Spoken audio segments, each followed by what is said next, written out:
Wicked Part 1 opens in the land of Oz, where the citizens of Munchkinland are celebrating the death of the Wicked Witch of the West. As Glinda the Good witnesses the celebration, she ponders the true story of how the witch from the West came to be known as wicked by all. Years earlier, the witch was born as Elphaba out of an affair between the wife of Governor Thropp of Munchkinland and a conniving traveling salesman. Due to Elphaba having abnormal green skin and an early and impulsive penchant for magic, she quickly becomes a pariah of the community and was abandoned by her family. Years later, the ostracized but good-intentioned Elphaba lovingly accompanies her wheelchair-bound half-sister Nessarose to her freshman year at Shiz University. But when Elphaba accidentally unleashes her powers, she impresses the Dean of Sorcery, Madame Morrible, who asks Elphaba to stay at Shiz to be personally tutored. This inspires the jealous ire of Galinda Upland, the bubbly but conceited popular girl. Tensions rise even further between Elphaba and Galinda when the pair are forced to become roommates. As the school year officially begins, Elphaba becomes the target of bullying due to her green skin. Nessa becomes smitten with a munchkin named Boq, who himself is obsessively in love with Galinda. When the handsome Prince Fiyero arrives at Shiz, Galinda sees him as her perfect fairy tale romance match. While attending classes, Elphaba befriends her teacher Dr. Dillamond, a talking goat. Dillamond explains that all of the talking animals in Oz are being discriminated against, losing not only their rights, but their very ability to talk and communicate. Elphaba has an intense belief in the benevolence of Oz's ruler the Wizard, assuring Dillamond that he will help save the animals, as well as rid her of her green skin if she ever gets the chance to meet him and ask. Fiyero then throws a massive party at the Oz Dust Ballroom. Galinda and her friends give the naive Elphaba purposely bad fashion advice, including the insistence on wearing a pointed witch's hat to embarrass her at the dance. Galinda then convinces Boq to ask Nessa to the dance so that she will be free to accompany Fiyero as his date. At the dance, everyone makes fun of Elphaba's appearance, while she instead graciously thanks Galinda for helping Nessa go on a date with the man of her dreams. Feeling guilty for her treatment of Elphaba, Galinda chooses to dance with her in front of all of their classmates, then gives her a real makeover as the pair develop a genuine friendship. When Elphaba arrives for her next class with Dr. Dillamond, she is dismayed to learn that he has been fired, as animals are no longer allowed as teachers at Shiz. His replacement proudly shows the class a lion cub trapped in a cage, which magically prevents it from speaking. The enraged Elphaba uses her magic to put the entire class to sleep, all except for Fiyero, who accompanies her to free the lion cub into the wild. Despite sharing a romantic moment together, Elphaba ignores her feelings for Fiyero, believing he could never be interested in someone who looks like her, and that Galinda is a more suitable match. Elphaba is then summoned by the wizard to meet with him in the Emerald City after learning of her powers from Madame Morrible. Galinda chooses to change her name to Glinda, inspired by the way Dillamond mispronounced it, and joins her friend Elphaba on her journey. As Boq wishes Glinda farewell, a heartbroken Nessa finally realizes where his true love lies. Upon reaching the Emerald City, Elphaba and Glinda meet the wizard, discovering that he is a powerless and ordinary man.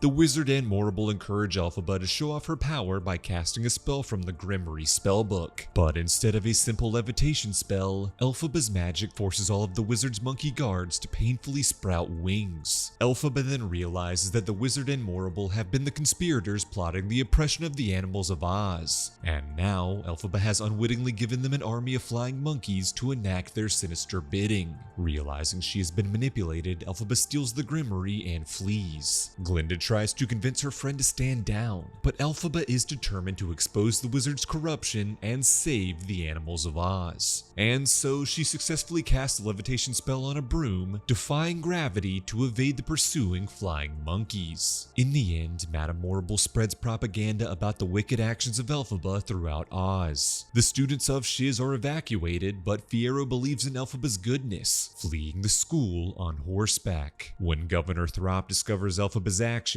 he has a heart attack in front of Nessarose. And then there's Glinda, who is apprehended by the wizard's guards, but remains loyal to her friend Elphaba, who flies west away from the Emerald City.